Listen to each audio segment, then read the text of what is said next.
if I didn't reverse course, I was either going to die or spend my life in jail or commit suicide. So I got a second chance. Wilderness trips, just doing them made me understand just how precious and sensitive everyday existence really is, and how it takes work to survive day after day.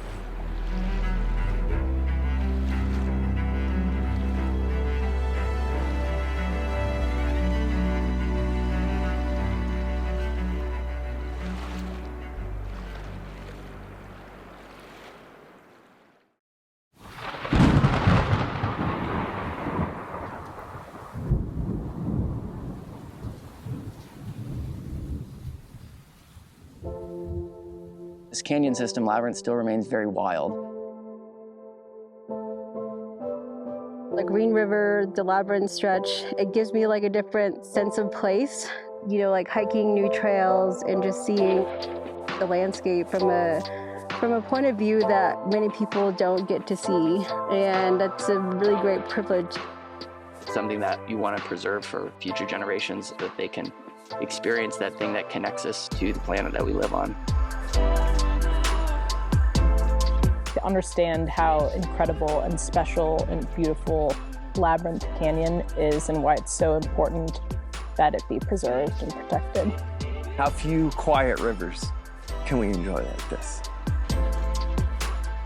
We're seeing so many examples why we still have to get involved, really putting the public in public lands management to help protect these places that we all love.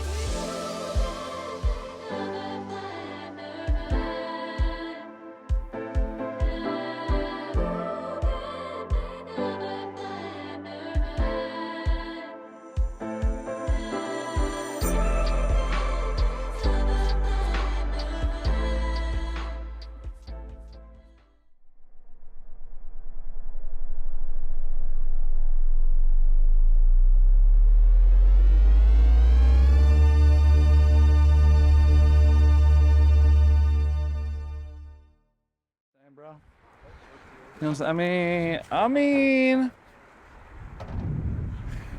What you mean, bro?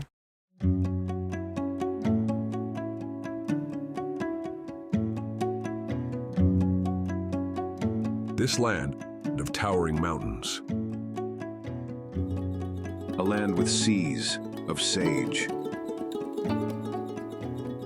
and thunder-cleared skies, a place of quaking aspens and red rock deserts, a place that births rivers that carve immense canyons, beauty and grit side by side.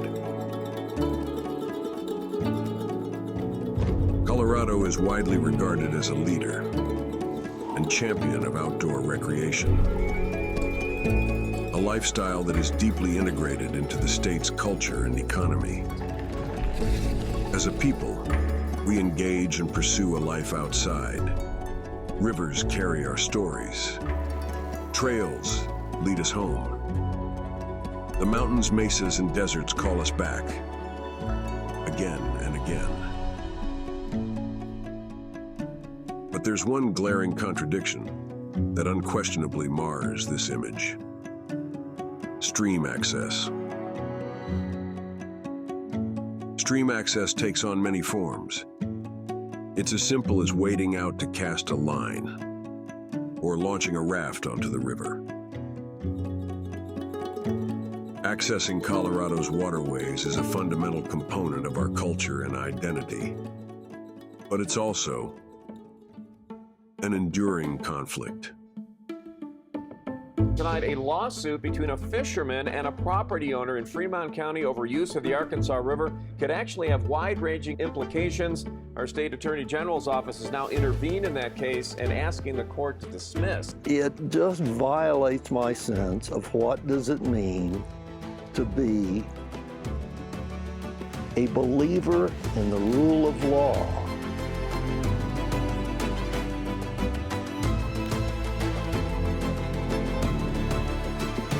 In his house, got a .38 special gun, came back out, took steady aim, and fired at him. I hope we can solve this problem before someone gets killed over a principle of who gets to be where.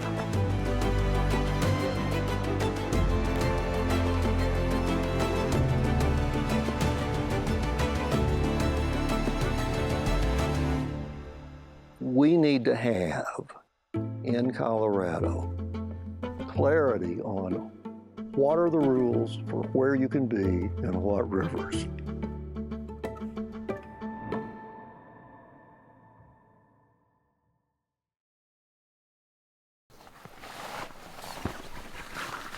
We are heading for the river. I just love rivers. I love what I see in them. I see a river and I start looking for where would I cast a fly. Rivers just turn me on. We're going to go fish. We're going to hopefully catch a fish and get arrested. And just to be clear, they're entering the river from BLM public land.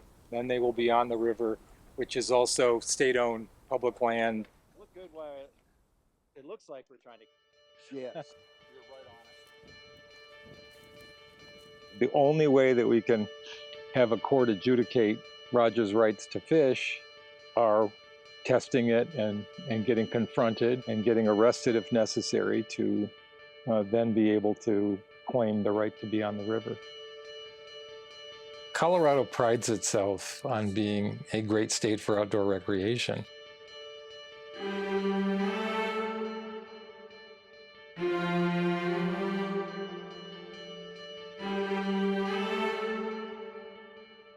Colorado is probably one of the worst, maybe the worst state in the country in terms of providing public access rights to our streams. And if you don't have access to our streams, then you're missing a huge part of the outdoor recreational experience. Our Colorado Constitution provides that the waters of every natural stream in the state of Colorado are hereby declared to be the property of the public and dedicated to the use of the people. Colorado is an outlier. Unlike most states in the West, where the public has guaranteed access to navigable waters for fishing and floating through private property, Colorado has never recognized any river in the state as navigable. So what exactly is navigability?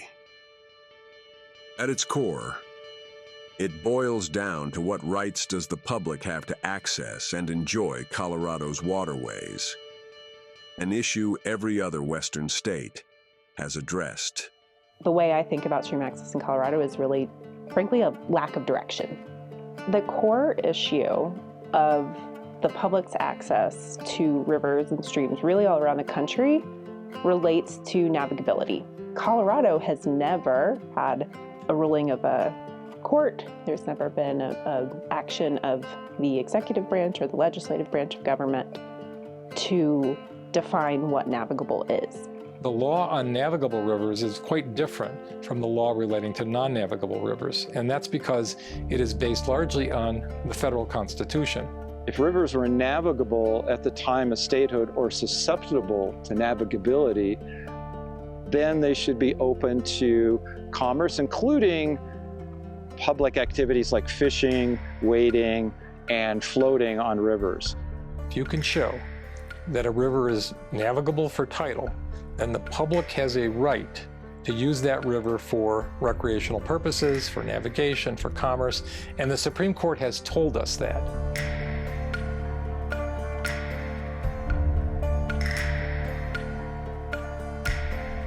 Here in Colorado, however, both for navigable and non-navigable streams, the law does not recognize the public's rights. And Colorado is an outlier compared to all other Western states in this regard that have some greater degree of public access that they provide. When a state gets title to the navigable rivers, it's not like title that they get to other property. It is a title that they hold in trust for the people of the state so that they may carry on commerce, navigation, and enjoy the liberty of fishing therein, as the court said, free from any interference by third parties. So if you can show that the river is navigable for tidal, you get to stand in the bed. You're standing on state property.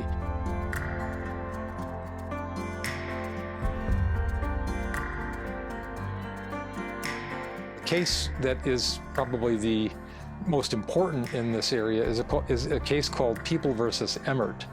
And in the Emmert case, what happened was that several people were arrested by the local sheriff for tubing through private property. The court quite clearly held that the public has no right to float through private property. That case has been kind of an albatross around our neck ever since. In 1979, David Emmert and a couple of his friends were floating on the Colorado River in Grand County through a private cattle ranch. They were essentially arrested for trespass and ended up going all the way to the Colorado Supreme Court. And that was really the first time in history that the Colorado Supreme Court had addressed the public's ability to access our waterways. If you're floating on a river, maybe you're started off on public land, you're going further downstream and you end up with private property, you are now trespassing. By reaching that decision, they used a phrase from 12th century Italian jurisprudence that said that "Ye who owns the land owns everything below all the way to hell and everything above all the way to heaven." That's a phrase from medieval Europe prior to modern democracies, prior to any sense of the developing public interest that people have in our wild resources and the great resources that we have in this country, with such a huge percentage of our country being public land accessible to all.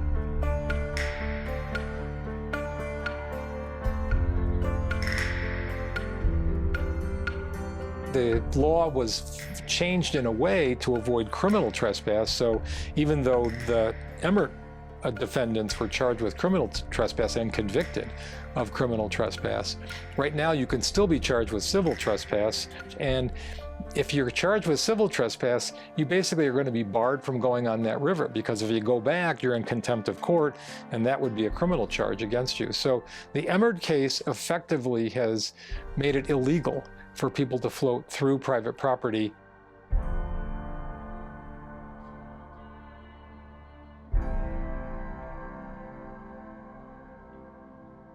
Even if you're not using the river for recreational purposes like boating and fishing, the fact that you can walk alongside a river and enjoy the amenity values associated with that river is a really important asset for the people of Colorado. And so I think it really is important for people to understand like what their rights are and not. But at the same time, it's also hard to communicate that to people when the law itself is very unclear. This is exactly the situation Roger Hill found himself in the middle of an ambiguous tension that exists between landowners and river users in Colorado, where even unintentional contact can lead to conflict, trespassing charges, or assault. These disputes over access are in part being fueled by the currents of public interest colliding against privatization, but mostly due to Colorado's refusal to address these issues whatsoever.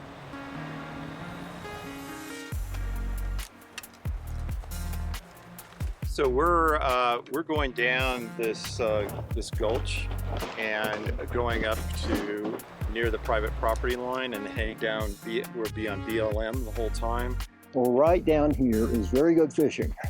Until you're going to enter the river from the BLM land and then walk downstream from there to places that we want to fish, being in the high water mark the whole time. Some people have said, are you engaging in civil disobedience? And I say, no, we're just asserting our right to do what we have a legal right to do, what we believe we have a legal right to do. It's not civil disobedience because we're not breaking any laws. We respect the rights of private property owners.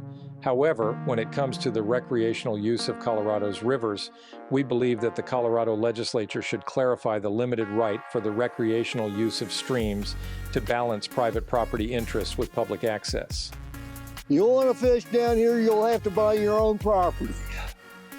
Colorado landowners can justify excluding the public from rivers running through their property based on current laws and court decisions, believing that the land under streams and rivers belongs to them. They argue that the Emmert ruling supports their right to exclude the public from rivers crossing their land. They state that no state law explicitly grants the public a right to float through private rivers.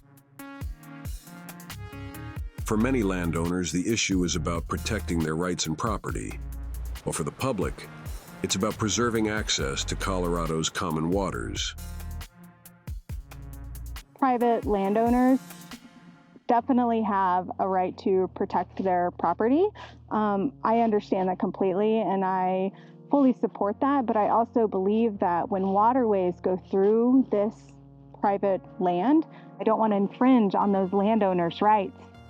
I simply want to use what I believe is a public waterway. Private property rights are the longest rights historically.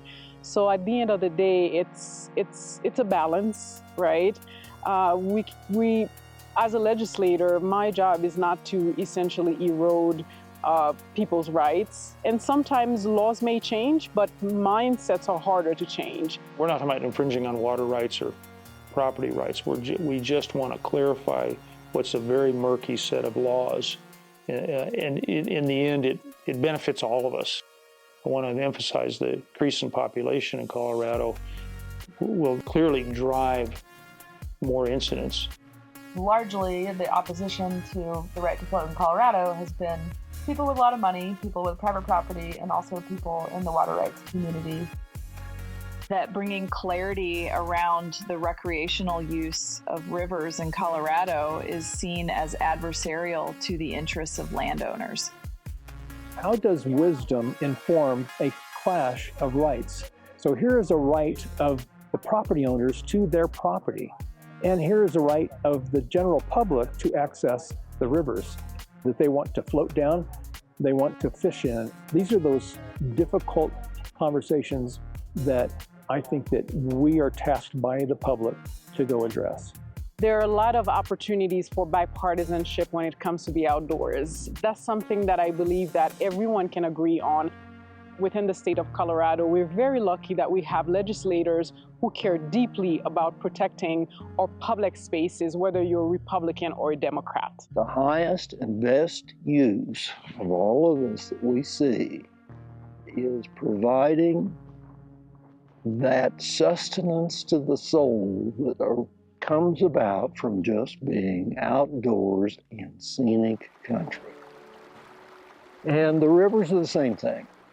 It's just something that's wild and beautiful and has to be there and has to be available for the people to appreciate it. For too long, Colorado's rivers have been caught in a tangled web of conflicting interests and unclear laws. This has become a struggle between private property rights and the public's desire to explore and enjoy the outdoors. Stream access boils down to a form of connection with public lands. The spaces where we can collectively breathe, reflect, and rediscover our place in the web of life. It's time to take a bold step forward, to set clear, fair standards for future generations. Protecting private property while ensuring the public can access and enjoy Colorado's rivers without threat of violence or persecution. It's about respecting the tradition of sharing these waters and supporting the outdoor economy that relies on them. Colorado is known for its natural beauty and outdoor spirit. Making access clear and fair will help protect that legacy so that future generations can continue to enjoy the common waters that make this place so special. There is nothing more difficult to take in hand, more perilous to conduct, or more uncertain in its success than to take the lead in the introduction of a new order of things. For me, equity means access to everyone. I think there's something hardwired in us whereby we get meaning from being in the outdoors. I think the outdoors is just one of the greatest benefits that we have here as a human. I think that access to rivers and waterways isn't just about fishing or rafting or recreating. It's definitely about the connection we have to nature and to the land. There's a really big outdoor culture in the state.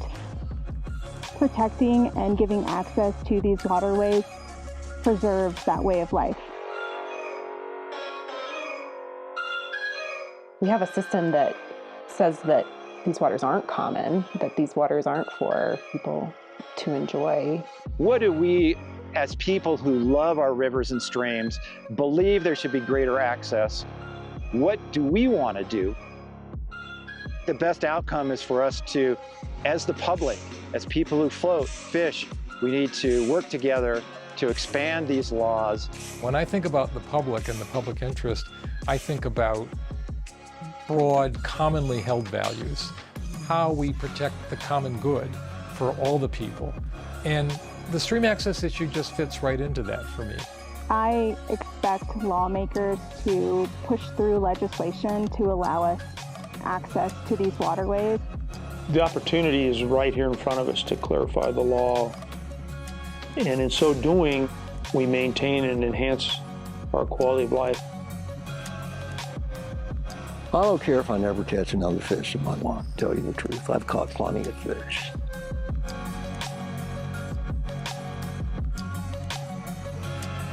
If God said to me, Roger, you caught your last fish,